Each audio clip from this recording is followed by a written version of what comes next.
Use the side entrance. Park near the trash bins. That's what my mother said when she called to invite me to my sister's victory party. No hello, no how have you been, honey, just those 9 words, like I was the hired help. I'm Sloane Bennett, I'm 43, and to the world, I'm invisible. But not because I failed. I've spent the last 2 decades saving lives behind closed doors. I've operated in war zones, diffused threats, walked out of embassies seconds before they were bombed. But none of them mattered to the Bennetts. To them, I was just the disappointing daughter, the one who never smiled for Christmas cards, the one who didn't belong on their polished, picture-perfect walls. So when they called, after 7 years of silence, I knew it wasn't because they missed me. It was because they needed something. The driveway was full when I pulled up. Teslas, black SUVs, even one with diplomatic plates. Of course, it was Leia's big night, her first major legislative win, the new Bennett Star. I parked where they told me to, behind the recycling bins, beside a rusty ladder and a half-open bag of mulch. I stepped out in a black blazer, hair pulled back, hands steady, but my stomach twisted. The back door creaked open before I even knocked. Mum was in the kitchen, stirring something with one hand and holding her phone with the other. She glanced at me, nodded once, and said, your gift goes on the table. Don't say too much tonight. No hug? No, how was the drive? Just orders? Inside, everything shimmered. Gold-rimmed glasses, polished wood floors. Every politician and donor in a 100-mile radius gathered around Leia. My father spotted me from across the room and gave a tight, robotic nod. Political, not paternal. Then came Leia, radiant, camera-ready, and cruel. "Oh, there you are," she called loud enough for everyone to turn. "This is my sister, Sloane. She does something for the government, I think. Maybe paperwork at Langley." Laughter, polite, controlled, sharp. And I stood there smiling, that brittle, practiced smile I'd worn for years. The one that said, it's fine, I'm used to this. I wasn't. I walked past the buffet, past the donors shaking hands, and slipped into the hallway toward the study. On the wall, I saw it, the family portrait, framed, centered. But I was gone. The spot where I stood had been cropped out entirely. Only a sliver of my shoulder remained, cut so precisely it looked intentional. That's when it hit me. They didn't forget me. They erased me, not because I failed, but because I didn't fit the narrative. I didn't shine for the cameras. I didn't boost their brand. And for anyone who follows revenge stories, sometimes the deepest betrayal doesn't come from strangers. It comes from the people who were supposed to love you first. I used to think it happened suddenly. That moment when they gave up on me, like there was one conversation, one choice, one line I crossed that made them stop seeing me as part of the family.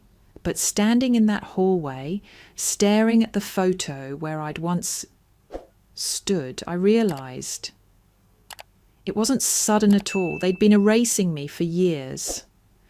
Carefully, quietly, like the night I told them I was leaving Quantico early. I didn't quit. I was recruited, hand-picked for a black ops program within the CIA. Not many people get that kind of offer. I thought they'd be proud. I remember sitting in my father's study, same leather chair, same fireplace crackling. I was 23. My hands were shaking, but my voice was steady when I said, "Dad, I've been selected.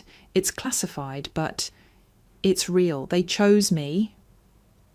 He didn't look at me, just stared into the flames and said, "So you're giving up?" Not a question, a conclusion. Then my mother, always more dangerous when she smiled, placed her teacup on its saucer and said, Not everyone's meant to be exceptional, sweetheart. Just like that. Not a single congratulations.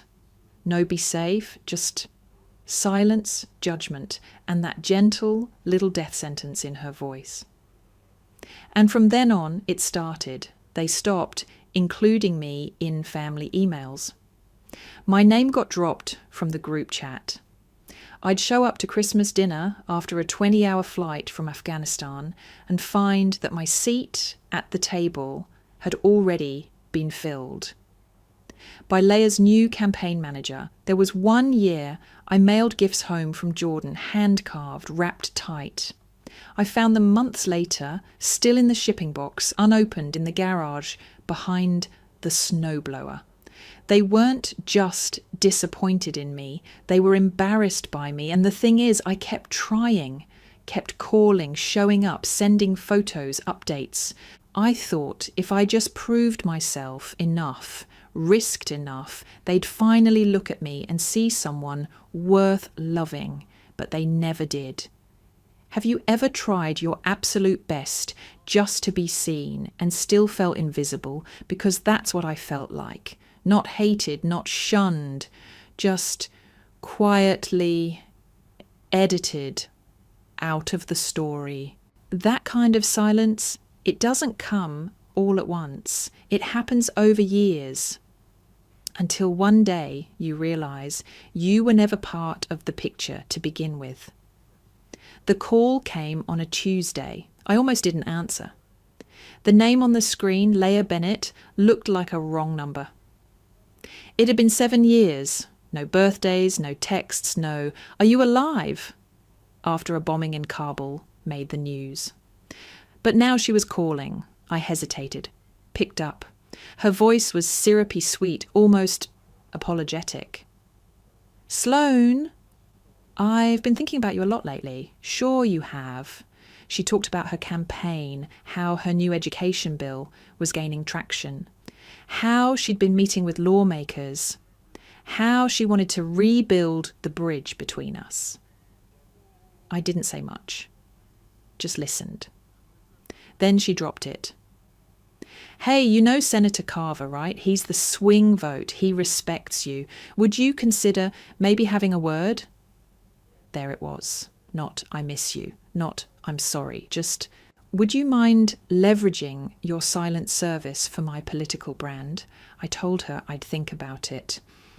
Later that night, Mum called out of nowhere, suggested lunch at the Hay Adams Hotel in DC. She wore Chanel. I wore doubt. She asked about work but didn't wait for an answer. Then leaned in, smile tight, and said, "You owe it to this family, Sloane. All the doors we opened for you, the name we gave you." I looked her dead in the eye.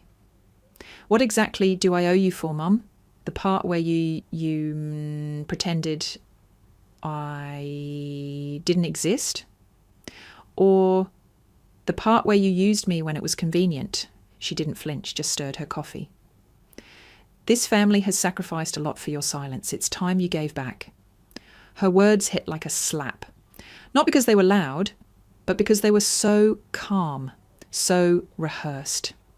A few days later, Leia showed up at my hotel, uninvited, a bottle of Cabernet in hand, and that signature fake sincerity on her face. "I came to make peace," she said. She offered me a job. Not in intel, not in ops. A desk position, real hours, health benefits. You've earned some normalcy, don't you think? In her world, this was an olive branch. In mine, it was an insult wrapped in ribbon. "Thanks," I said, "but I already have a job." Her smile dropped. "Then don't blame me," she snapped. "You had your chance." That night, something inside me cracked. It wasn't just that they tried to buy my silence with fake love. It was how quickly the warmth turned to threat the second I said no. It made one thing painfully clear. I was never family to them. I was leverage. A tool they only remembered when something needed fixing. And now that I'd refused, I had a sick feeling in my gut. They weren't going to let that go. I found out the same way everyone else did, through an article. Operation Winterlight. Heroism or reckless endangerment? Big, bold headline. A shadowy photo of me, taken without my knowledge. Blurred face, but the caption was clear. CIA officer implicated in unsanctioned actions overseas. My stomach dropped. I read every line twice. The piece twisted the facts of one of my darkest missions, turning a rescue into a scandal. They dragged out names that had never been public, suggested I'd gone rogue, made it sound like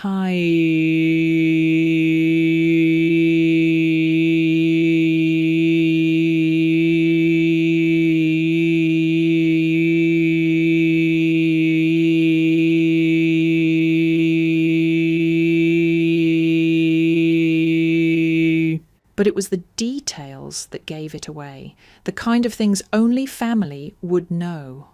The author referenced a memo that was never leaked to press, only ever printed and handed to my father for safekeeping. The article even quoted phrases I'd once said privately to Leia, word for word. They did it. My family leaked my classified past. And for what? Because I wouldn't make a phone call, because I refused to be her pawn. I didn't scream, I didn't cry, I got in my car. Leia lived in a glossy condo downtown, clean lobby, concierge with perfect teeth. She opened the door in silk pyjamas and bare feet, holding a glass of wine like she didn't have a care in the world. I held up the article, said nothing. Behind her, a friend laughed from the couch. "Oh my God, Leia, you actually did it?" Her face froze. She wasn't expecting me. I didn't yell, didn't accuse. I just looked at her. She knew, and I left. That night, I didn't sleep. I didn't eat. I didn't call anyone at Langley. Instead, I opened my safe. Inside were the original documents from Operation Winterlight, every mission, detail, time-stamped, reviewed, cleared, the ethics review, the satellite evidence that proved I saved those children, that I disobeyed an order to save more lives, not cost them. I sent it all, sealed and silent, to Director Chen with a note. No request, just the truth. No dramatic statement, no press release, just the facts. Here's the thing about betrayal. It doesn't need blood to hurt. Sometimes it's done with smiles, soft voices and wine glasses, but it cuts anyway, and this one cut deep. Because now I knew they weren't just okay with erasing me. They were willing to destroy me, to protect their image. That realization, it didn't harden me, it clarified me. I wasn't going to fight them in the dark anymore. I was going to step into the light and let the world decide who I really was. The call came 3 days after I submitted the file. Blocked number, one ring, then another. I almost didn't pick up. Sloan Bennett? Yes. This is Director Chen. You're needed at the Joint Intelligence Oversight hearing next week. Public testimony. No details on your prior case. Just a speech. We'd like you to close the session. My breath caught. Close the session, not file a report, not sit quietly in the back row, stand at the front, speak, be seen. I hadn't been seen in decades, not really. Not. The hearing was held in one of the grand old chambers on Capitol Hill. Red carpet, heavy wood, cameras mounted in corners, live streaming to every major network, security thick as concrete. I wore a black suit, no medals, no pins, just a name badge. Speaker Sloan Bennett. The name alone startled people. A few aides whispered to each other. A senator actually did a double take, but I barely noticed because in the second row, right near the press gallery, they were there. My mother. Impeccable as ever. My father. Jaw locked tight. Leia. Pale. Still recovering from the fallout. They'd been invited by the committee as family of the final speaker. They had no idea. Director Chen walked to the podium first, gave a formal intro. Then, "Ladies and gentlemen, our final speaker has dedicated her life to national security in ways most will never understand. Her name has rarely appeared in headlines, but her choices have saved thousands. Please welcome the Director of Strategic Intelligence Policy, Ms. Sloan Bennett." Gasps, audible, cameras flashed. My father blinked like he'd seen a ghost. Leia's mouth opened, then closed. Mum froze. Hands tight in her lap. I stepped forward, heart pounding but steady, and I spoke. I talked about sacrifice without spotlight, about serving in silence, about choosing to save lives even when it meant losing pieces of yourself.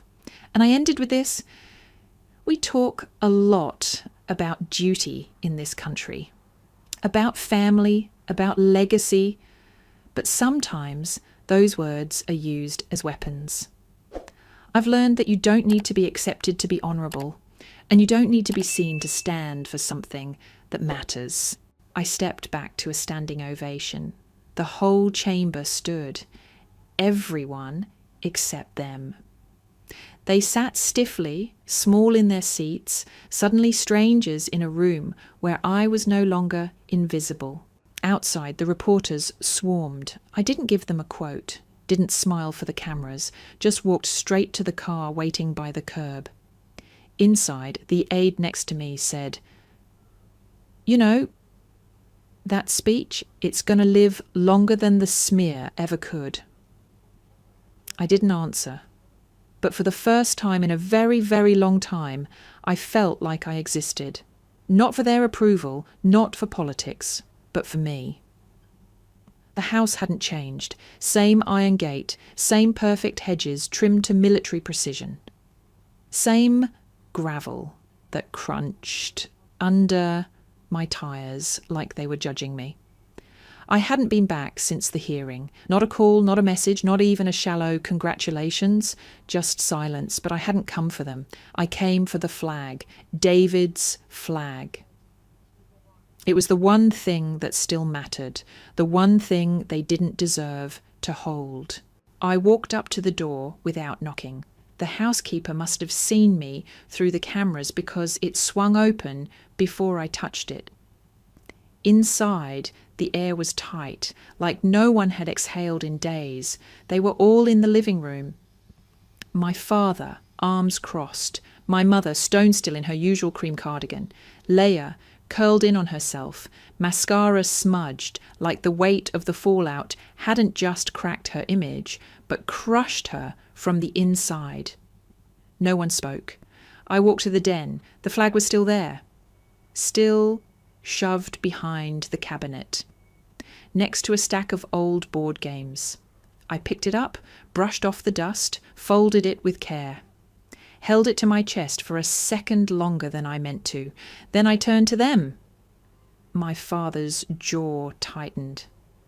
"You humiliated us." I didn't flinch. "No," I said, "you did. I just stopped protecting your version of the story." My mother whispered, barely audible, "Sloan, I didn't know." I met her eyes for the first time in years. "No, you didn't want to know. And Leia," she looked up, voice cracking, "I didn't mean for it to go that far." But it did. I didn't think they'd use my leak. "You didn't think I'd matter enough to get hurt." She broke, quiet sobs, no theatrics, just raw regret. And for a brief second I felt it too, the ache of what could have been, but I didn't come for closure, I came for clarity. I pulled the key from my pocket. The one they gave me when I was 16 still had the tiny SB tag on it from the locksmith. I placed it on the glass coffee table. It clicked like a gavel. "This is the last time I'll ever be in this house." No one stopped me, no one begged, just silence, again. But this time I wasn't the one afraid of it. That was 8 months ago. Now I live in a cabin in the Blue Ridge Mountains. I chop my own wood, brew coffee slow, take walks before dawn. I still work, just in a different way. I train the next generation now, not in espionage, but in ethics.